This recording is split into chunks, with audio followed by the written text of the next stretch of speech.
Hello guys, आज हम लोग लाए हैं बॉटनी का प्रैक्टिकल नोटबुक। आइए देखते हैं इसे।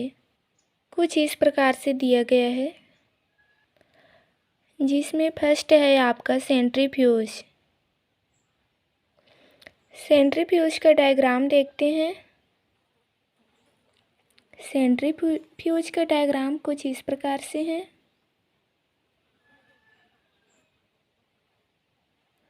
नेक्स्ट है आपका स्पेक्ट्रोफोटोमीटर। इसके डायग्राम को देखते हैं। ये है स्पेक्ट्रोफोटोमीटर का डायग्राम, कुछ इस प्रकार से है।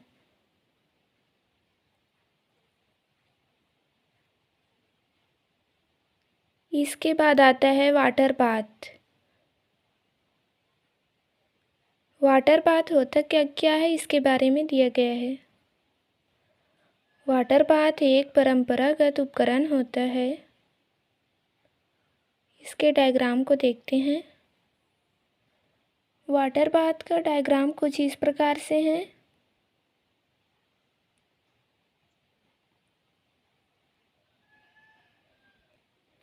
इसके बाद आता है आपका ऑटोक्लेव। ऑटोक्लेव के बारे में दिया गया है। इसके डायग्राम है। डायग्राम कुछ इस प्रकार से है।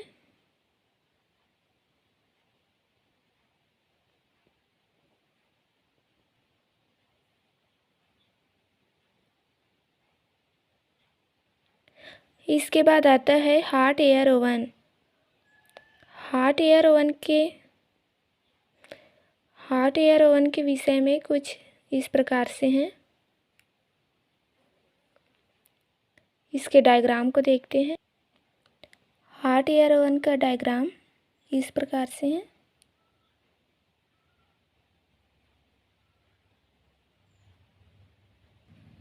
इसके बाद आता है बैक्टीरियोलॉजिकल इंक्यूबेटर।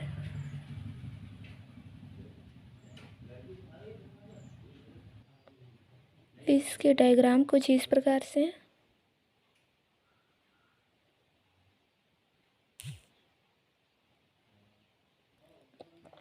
इसके बाद आता है पीएच मीटर। पीएच मीटर का डायग्राम देखते हैं। डायग्राम कुछ इस प्रकार से है।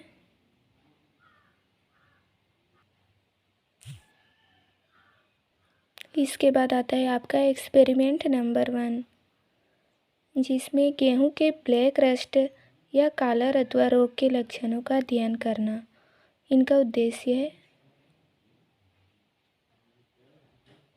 इनके डायग्राम को देखते हैं। डायग्राम कुछ इस प्रकार से है।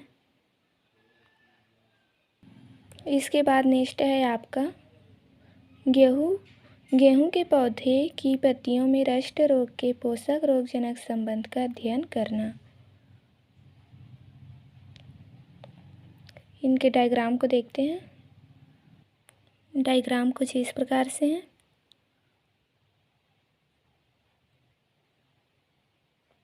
पक्सिनिया ग्रैमिनीस ट्रिक्टिक।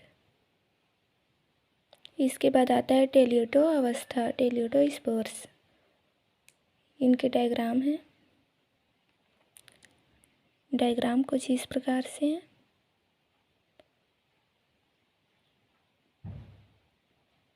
नेक्स्ट है आपका एक्सपेरिमेंट नंबर 3, बारबेरी के पौधों की पत्तियों पर पोषक परजीवी संबंध का अध्ययन करना।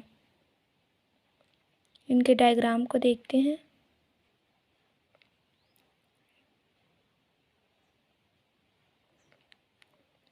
बारबेरी के प्लांट हैं।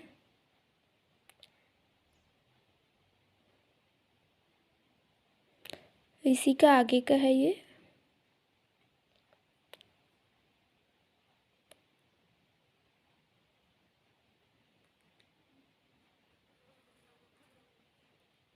प्रयोग क्रमांक 3 का ही है ये।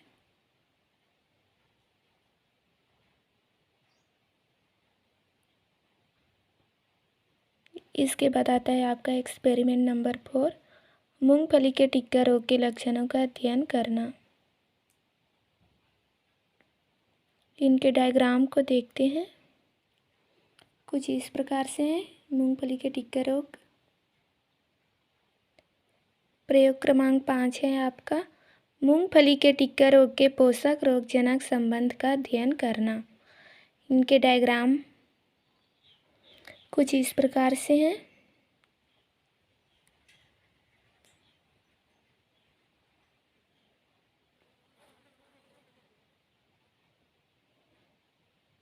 इसके बाद आता है प्रयोग क्रमांक 6, गन्ने के लाल सड़न रोग के लक्षणों का अध्ययन करना। इनके डायग्राम को देखते हैं। डायग्राम कुछ इस प्रकार से हैं।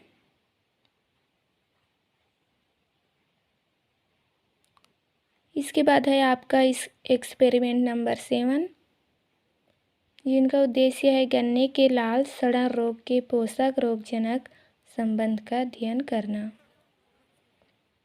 इनके डायग्राम देखते हैं। डायग्राम कुछ इस प्रकार से हैं।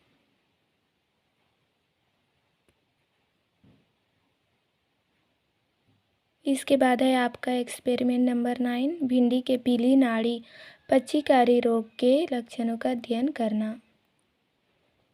इनके डायग्राम को देखते हैं। डायग्राम कुछ इस प्रकार से हैं।